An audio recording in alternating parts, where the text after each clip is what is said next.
Assalamualaikum warahmatullahi wabarakatuh. Perkenalkan, nama saya Cindy Angel Kahidopang dengan NIM 2114201020.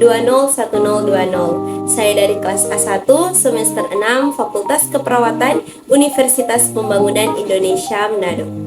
Pada video kali ini saya akan membahas tentang Glasgow Coma Scale dan triase. Nah, tujuan pembuatan video ini untuk memenuhi ujian tengah semester mata kuliah keperawatan gawat darurat dan sebagai dosen pengampu Nurse Olvin Manengkei Eskep MKes. GCS atau Glasgow Coma Scale adalah skala yang dipakai untuk menilai tingkat kesadaran. GCS juga digunakan untuk menilai tingkat kesadaran seseorang saat memberikan pertolongan darurat medis. Tingkat kesadaran seseorang umumnya dapat dinilai dari 3 aspek, yaitu mata, kemampuan membuka mata, suara, kemampuan berbicara, dan gerakan tubuh. Ketiga aspek ini dinilai melalui pengamatan, kemudian dijumlahkan untuk mendapatkan skor GCS. Namun, sebelum membahas lebih lanjut cara mengetahui tingkat kesadaran dengan GCS, ada beberapa penyebab menurunnya kesadaran seseorang yang perlu kita ketahui bersama. Nah, otak merupakan organ utama yang bertugas untuk menjaga kesadaran. Agar bekerja dengan baik, otak membutuhkan asupan oksigen dan glukosa yang cukup.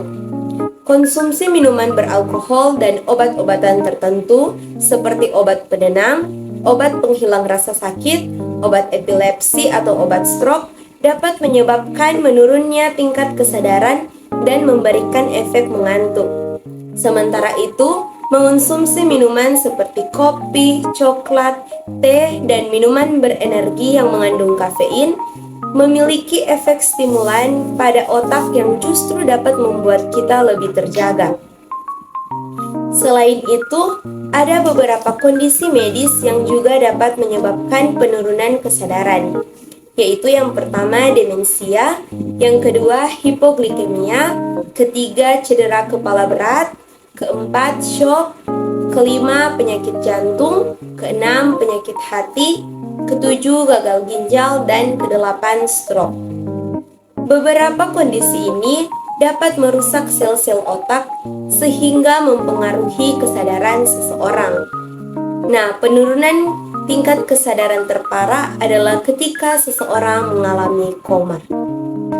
Tingkat kesadaran tertinggi berada di skala 15, sedangkan tingkat kesadaran terendah atau dapat dikatakan koma berada di skala 3.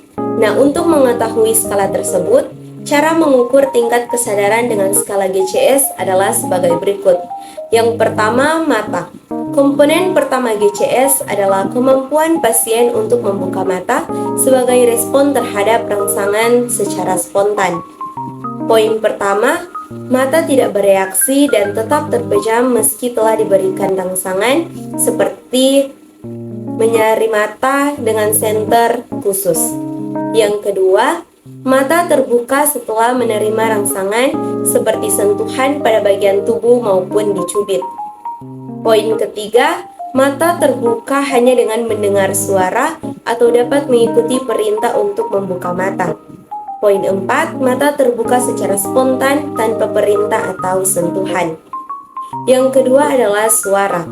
Komponen ini mengevaluasi respon pasien dalam memberikan respon verbal atau kata-kata terhadap rangsangan. Poin pertama, tidak mengeluarkan suara sedikit pun meski sudah dipanggil atau diberi rangsangan. Poin kedua, suara yang keluar berupa rintihan tanpa kata-kata. Poin 3, suara terdengar tidak jelas atau hanya mengeluarkan kata-kata tetapi bukan kalimat yang jelas. Poin 4, suara terdengar dan mampu menjawab pertanyaan tetapi orang tersebut tampak kebingungan atau percakapan tidak lancar. Poin 5, suara terdengar dan mampu menjawab semua pertanyaan yang diajukan dengan benar serta sadar penuh terhadap lokasi, lawan bicara, tempat, dan waktu. Yang ketiga adalah gerakan. Komponen terakhir dalam GCS adalah respon motorik yang menilai gerakan fisik pasien terhadap rangsangan.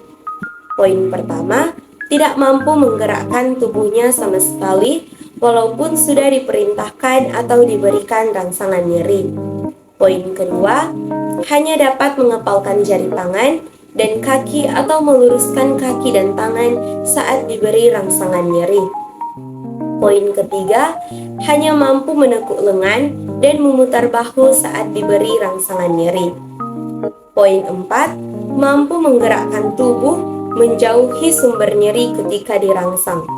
Misalnya, orang tersebut merespon dengan menarik tangannya ketika dicubit. Poin 5, mampu menggerakkan tubuhnya ke arah lokasi tubuh yang diberikan rangsangan. Dan poin yang keenam, mampu menggerakkan tubuh dengan sesuai. Nah, skala ini dipakai sebagai tahap evaluasi kondisi kesehatan seseorang yang pingsan atau baru mengalami kecelakaan dan kemudian tidak sadarkan diri sebelum diberi pertolongan lebih lanjut. Perhitungan ini berguna bagi dokter sebagai dasar untuk menentukan penanganan dan menilai respons terhadap pengobatan yang diberikan. Berikut ini penilaian tingkat kesadaran dan skala GCS. Yang pertama, ada kompos mentis. Kompos mentis adalah kondisi pasien yang sadar sepenuhnya dan mampu merespons instruksi petugas medis dan lingkungan dengan sangat baik. Nilai skala GCS untuk tingkat kesadaran kompos mentis adalah 15 sampai dengan 14. Yang kedua ada apatis.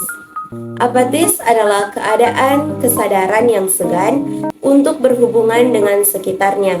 Sikapnya acuh tak acuh. Nilai GCS untuk apatis adalah 13 sampai dengan 12. Yang ketiga delirium. Delirium adalah kondisi menurunnya tingkat kesadaran seseorang yang disertai kekacauan motorik dan siklus tidur bangun yang terganggu. Pengidapnya akan tampak gelisah, kacau, disorientasi, dan meronta-ronta. Nilai GCS untuk delirium adalah 11 sampai dengan 10. Yang keempat ada somnolen. Somnolen adalah kondisi ditandai dengan mengantuk yang masih dapat dipulihkan bila diberikan rangsangan. Namun saat rangsangan diberhentikan, orang tersebut akan tertidur lagi. Pada somnolen, jumlah jam tidur meningkat dan reaksi psikologis menjadi lambat. Nilai GCS untuk somnolen adalah 9 sampai dengan 7. Yang kelima ada sopor. Sopor adalah kondisi mengantuk yang lebih dalam dan hanya dapat dibangunkan melalui rangsangan yang kuat seperti rangsangan nyeri. Pasien masih bisa dibangunkan dengan rangsangan kuat, namun mereka tidak terbangun sepenuhnya dan tidak dapat memberi jawaban verbal yang baik. Pada supor, refleks kornea dan pupil baik, tetapi BAB dan BAK tidak terkontrol. Supor disebabkan oleh disfungsi cerebral organik diffus. Nilai GCS-nya adalah 6 sampai dengan 5. Yang keenam adalah semikoma. Semikoma adalah kondisi penurunan kesadaran ketika pasien tidak dapat memberikan respon pada rangsangan verbal dan bahkan tidak dapat dibangunkan sama sekali. Namun, refleks kornea dan pupilnya masih baik. Nilai GCS untuk semikoma adalah 4. Yang ketujuh ada koma.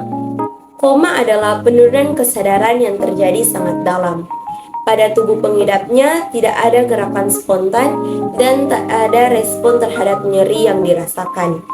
Nilai GCS untuk koma adalah 3. Materi yang kedua, triase.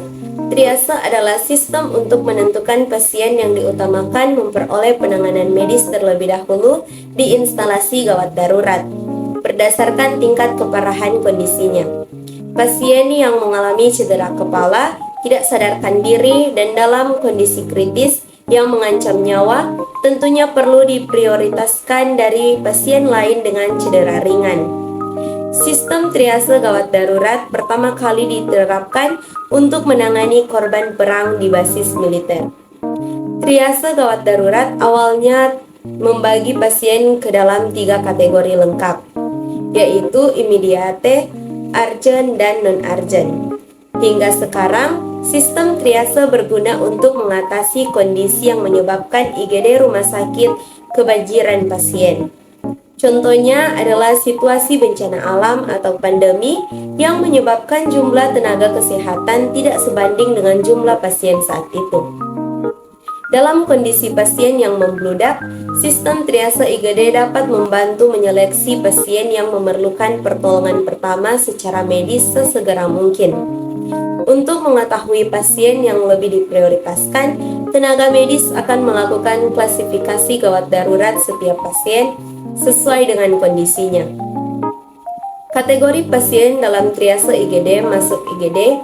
Dalam mengkategorikan pasien yang masuk ruang gawat darurat, tenaga medis membedakan pasien berdasarkan kode mulai dari warna merah, kuning, hijau, dan hitam.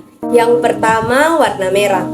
Warna merah dalam triase IGD menunjukkan pasien prioritas pertama yang berada dalam kondisi kritis atau mengancam nyawa sehingga memerlukan pertolongan medis sesegera mungkin. Jika tidak diberikan penanganan dengan cepat, kemungkinan besar pasien akan meninggal. Contohnya dalam hal ini adalah pasien yang kesulitan bernafas, terkena serangan jantung, menderita trauma kepala serius akibat kecelakaan lalu lintas, dan mengalami perdarahan luar yang sangat besar. Yang kedua, warna kuning. Warna kuning menandakan pasien prioritas kedua yang memerlukan perawatan segera, tetapi penanganan medis masih dapat ditunda beberapa saat karena pasien dalam kondisi stabil. Meski kondisinya tidak kritis, pasien dengan kode warna kuning masih memerlukan penanganan medis yang cepat. Pasalnya, kondisi pasien tetap bisa memburuk dengan cepat dan berisiko menimbulkan kecacatan atau kerusakan organ. Pasien yang termasuk kategori kode warna kuning contohnya adalah pasien dengan patah tulang di beberapa tempat akibat jatuh dari ketinggian, luka bakar derajat tinggi, dan trauma kepala ringan. Yang ketiga, warna hijau. Warna hijau menunjukkan pasien prioritas ketiga yang memerlukan perawatan di rumah sakit tetapi masih dapat ditunda lebih lama, maksimal 30 menit. Ketika tenaga medis telah menangani pasien lain yang kondisinya lebih darurat, maka mereka akan langsung melakukan pertolongan pada pasien prioritas yang ketiga. Pasien yang cedera tetapi masih sadar dan bisa berjalan biasanya termasuk dalam kategori triase gawat darurat ini. Contohnya dalam kategori ini adalah pasien dengan patah tulang ringan, luka bakar derajat rendah, atau luka ringan. Yang keempat, kode warna hitam. Kode warna hitam menandakan pasien berada dalam kondisi yang sangat kritis tetapi sulit untuk diselamatkan nyawanya. Sekalipun segera ditangani, pasien akan tetap meninggal.